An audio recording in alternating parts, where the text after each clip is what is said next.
So today's topic is risk analysis and management. So starting up with risk analysis and management steps, I would like to take upon the actual meaning of risk, the basic concepts which are related to risk, right? So first of all, let's see what actually the risk is. So we have taken up a definition. In this, you can see risk is shown to be a potential problem which may happen or may not happen, right? So when it is saying it may happen or it may not happen, so first thing is it is talking about future, right? This problem is not of the problem that is in present, but it is of future problem, right? That I can make out. Second thing I can make out is there is uncertainty to it. I am not 100% sure that this problem will occur or not occur. There is no 100% surety of any ways, right? So this is two things I'm getting up. First thing is future, it is talking about future. Second thing is uncertainty. So risk is any problem that is of future and the probability of occurrence changes, or it is not 100% on any of the case, right? So conceptual definition when we talk about risk is what?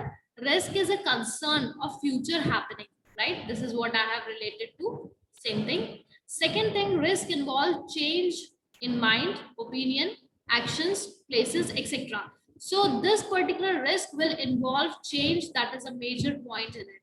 This change can be of action, can be of opinion, it can be of a mindset, it can be of place, it can be of person, it can be of resources, it can be of technology, it can be of anything, right? Now, third thing is risk involves choice and the uncertainty that choice entails. So third thing we are talking about is the uncertainty. So the three main concept which is lying behind the risk is it is a future happening, it involves change, and it is uncertain, right?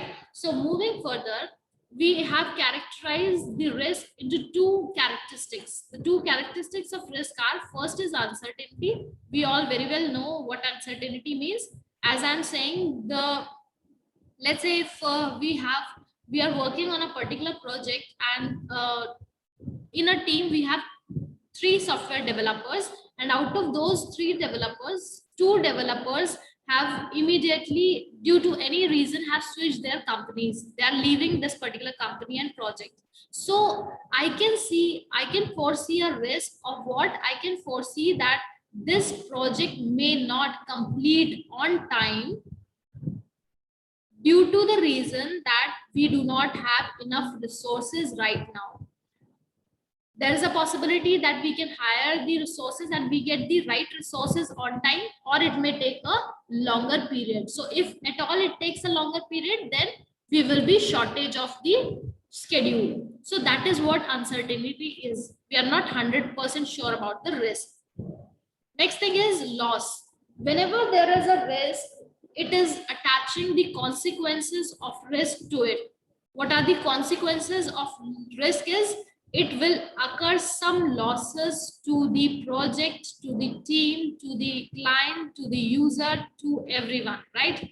So due to this particular risk, attachment of loss is always there. So what is the consequence of risk? Consequence of risk is loss. So these two are termed to be as the characteristics of risk, that is uncertainty and the loss, right? Now we are going to talk about the strategy. We have two strategies in which we can tackle the risk.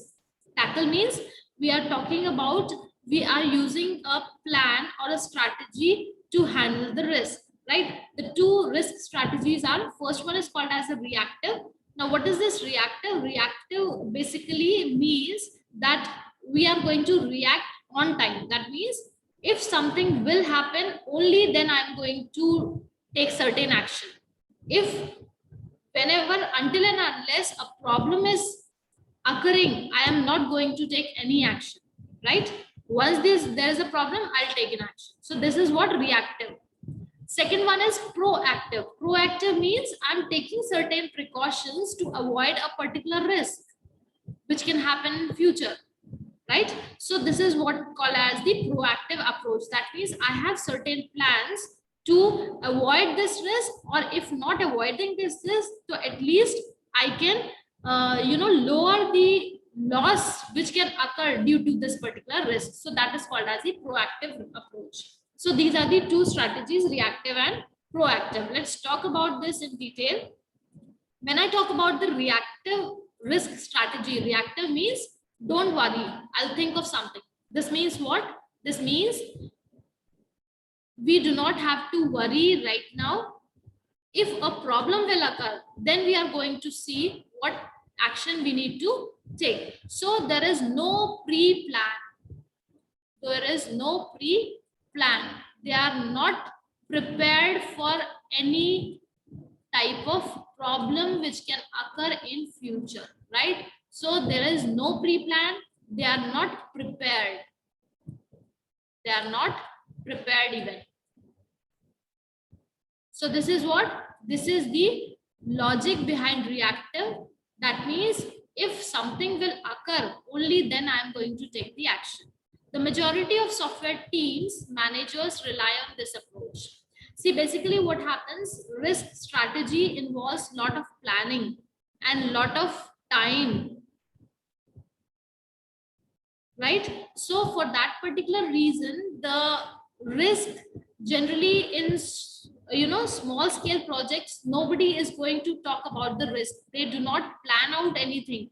They work on the reactive approach. They think that if they are working on this proactive approach, then they are they are wasting their resources, they are wasting their time. So they are working on the reactive approach.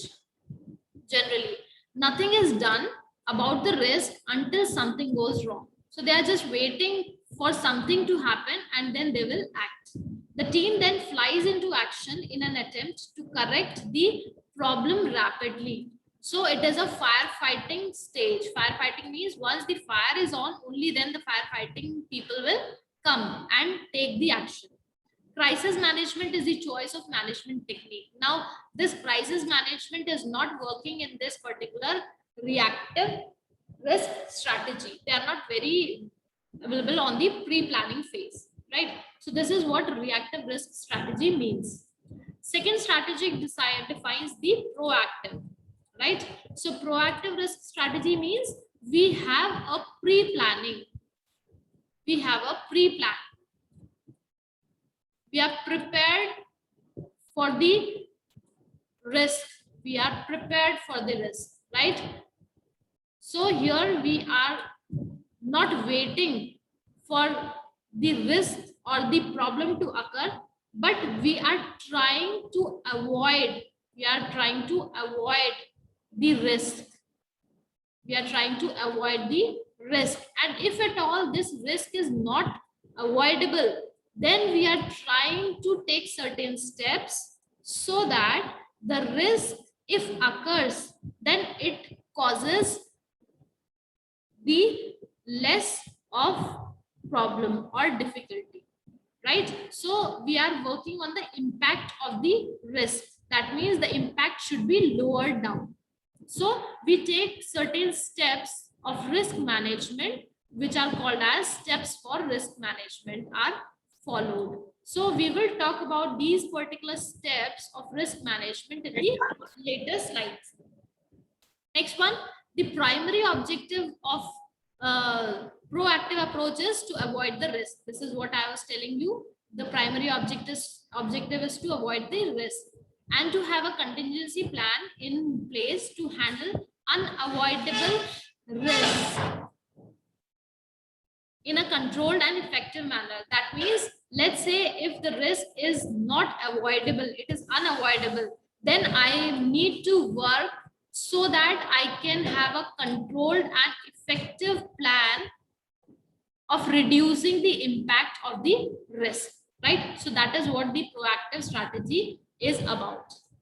Next one, we are going to talk about the categories of risk. We have different types of risk involved.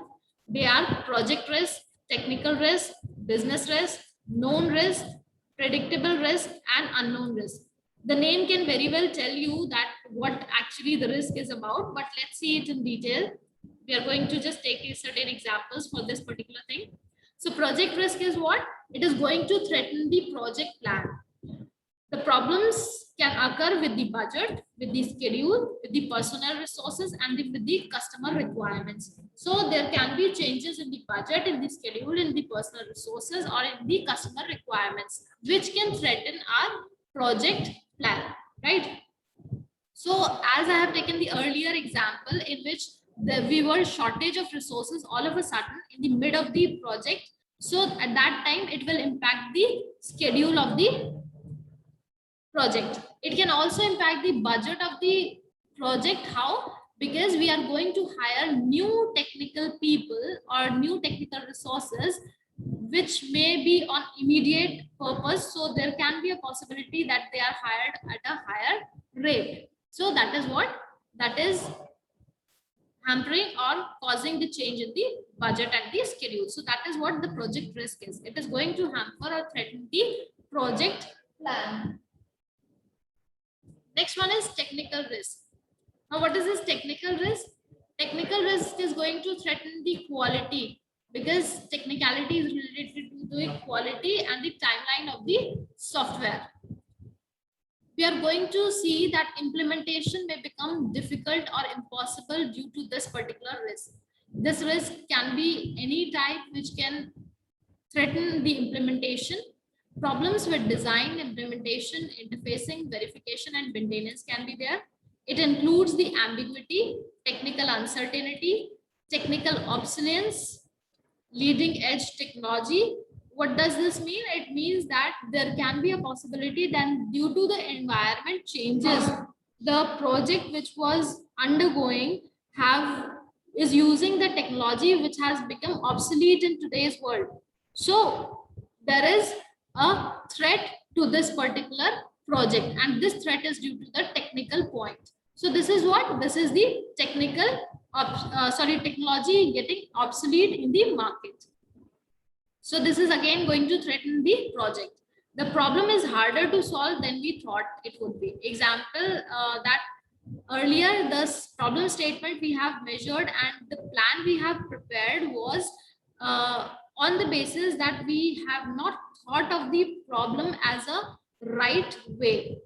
The problem is much harder to solve than we actually thought of, right? So that means we were not very prepared and we did not do the homework properly. Now, next one is the business risk. Within the business risk, we have 5 types of risk, which is called as the first market risk. That means no market for our product. The product we have prepared, there is no market for that. Product is no longer fitting into the business plan. This is called as strategic risk. Salesforce doesn't know how to sell the product. That is sales risk. That means the Salesforce is not able to sell the product in the market. Loss of management support, that is called as management risk. This is due to the loss of faith in the team of the management. Loss of budget or people, that is called as the resource risk or budget risk or schedule risk, right? So these are the different business risks. Next one is called as the known risk. Now, what is this known risk? Known risk is the risk which is uncovered during the plan execution. That means the risk which can be known, which can be easily uncovered during the execution of the plan, right? So examples are unrealistic delivery date, lack of documented requirements, lack of scope, or poor development environments. These are the simple and generalized features which can be foreseen in the plan time also. So these risks can be uncovered and these are called as the known risk. Next one, predictable risk. Now, the predictable risk is what? The risk which you can extrapolate with the past experience. With the past experience of similar types of projects, you can find out that the risk can be there. So you can predict the risk with the help of past experience. That particular is staff turnover, poor customer communication, dilution of staff effort by maintenance. It can be like earlier also you must have faced, you have the same customer and there is lack of communication with the team. So that particular, there's communication gap. If there's communication gap with the customer and the team, then the requirements cannot be gathered properly. So that is what, that is a predictable risk. Next one, unpredictable risk. This is just the opposite of the earlier one we have studied.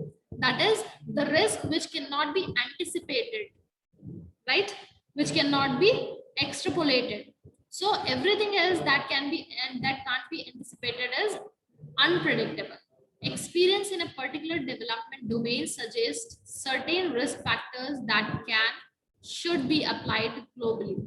So unpredictable risks are the risks which you are not able to predict in present, that they will happen or they will occur in future.